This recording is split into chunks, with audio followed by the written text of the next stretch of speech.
कैसी हुई? ब्रह्मा, विष्णु और महेश तीनों एक हैं। क्या हैं?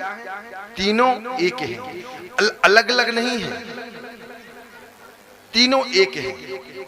परम पिता परमेश्वर, जगत के रक्षक, पालन करता, संहार करता, ये तीनों एक हैं। ब्रह्मा जी बोले श्री नारायण के जल में शयन करते हैं। कहां करते हैं? जल में शयन करते हैं।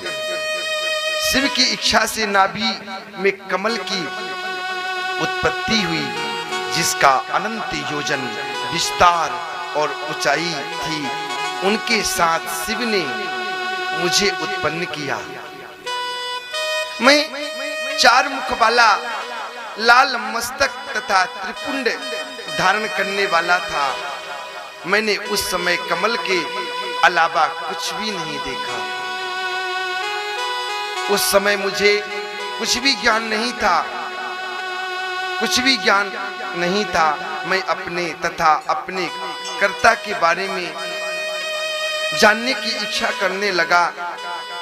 बुद्धि प्राप्त होने पर कमल की नाल में नीचे को उतरा, एक एक नाल को पकड़ता हुआ 100 वर्ष तक नीचे चलता गया, परंतु कमल की जड़ का जो पत्ता ना चला, जो कमल की जड़ का पत्ता का पता ही नहीं चला। फिर नाल के मार्ग से बाहर आया तो कमल की कली मिली।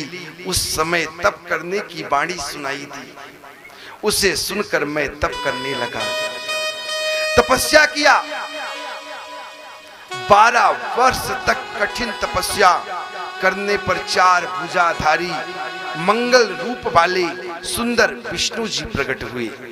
मैंने उनसे पूछा, तुम कौन हो, कहां से आए हो? विष्णु जी ने कहा, जगत का कर्ता ब्रह्मा अविनाशी तो मैं हूं। विष्णु ने क्रोध में भरकर कहा, तुम्हारा कर्ता मैं हूं, तुम मेरी नाभि से उत्पन्न मेरे अंश हो। यह चराचर जगत में मुझ में स्थित है। तुम मेरी शरण में आओ, तुम मेरी शरण में आओ, मैं तुम्हारी सब दुखों की रक्षा करूंगा। इस पर हम दोनों में भयानक युद्ध छिड़ गया।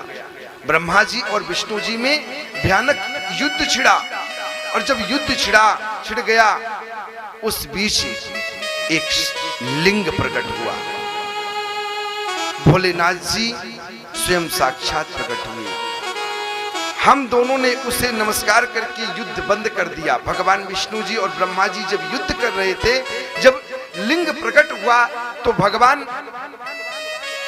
विष्णु और ब्रह्मा जी युद्ध बंद करके कर दिया। वास्तविक रूप में दर्शन करके उस लिंग रूप महादेव जी की स्तुति करने लगे कि नमामि समीशान निर्बाण रूपम। स्वयं हाथ जोड़ करके भगवान शिव की स्तुति करने लगे।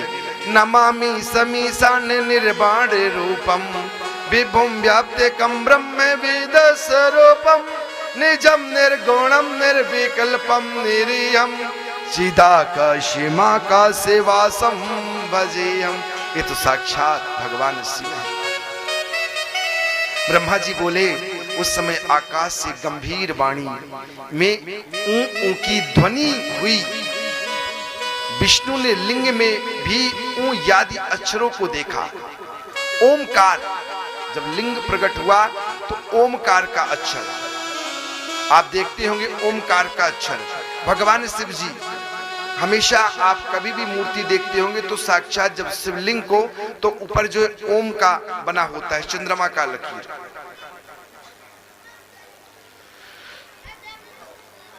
इस अग्नि सदृश लिंग की हम परीक्षा के लिए विचार करने लगे कि यहाँ कहां से प्रकट हुआ। तभी एक परम ऋषि का वहां आविर्भाव हुआ। विष्णु जी ने उस परम ऋषि से पूछकर शिव जी का ज्ञान प्राप्त किया। वह शिव अचिंतन वाणी से परे तथा एक ओमकार के ही द्वारा जाना जा सकता है। यह एकाक्षर उ रीति सत्य परम कारण आनंद अमृत परातर ब्रह्म है। उसी एकाक्षर बीज रूप अंडा से ब्रह्मा उत्पन्न हुए। उसका आकार विष्णु है, साकार भगवान शिव जी हैं। उमा कर मोह न करने वाला मकार नित्य स्वरूप है। स्वर्ण में अंडज इसी से उत्पन्न हुआ जो ऊपर के भाग से आकाश, अंडा इसी से उत्पन्न हुआ जो ऊपर के भाग से आकाश तथा नीचे की 5 तत्व वाली पृथ्वी प्रकट हुई। फिर 48 अक्षरों वाला वह मंत्र प्रकट हुआ जो बुद्धिदायक, धर्म अर्थ का साधक है। फिर मृत्युंजय मंत्र उत्पन्न हुआ। ओम ज्यूम सह ओम त्र्यंबकम यजामहे सुगंधिम पुष्टिवर्धनम उर्वारुकमि बंधनात् मृत्योर्मुक्षी यमामृतात्। कि हमारे भक्त जो कष्ट में रहें इस मंत्र का जाप करें, भगवान शिव जी को जल चढ़ाएं। भगवान शिव जी कहते हैं उस भक्त से प्रसन्न होकर के उस भक्त की हर मन की मनोकामना को हम पूर्ण करते हैं।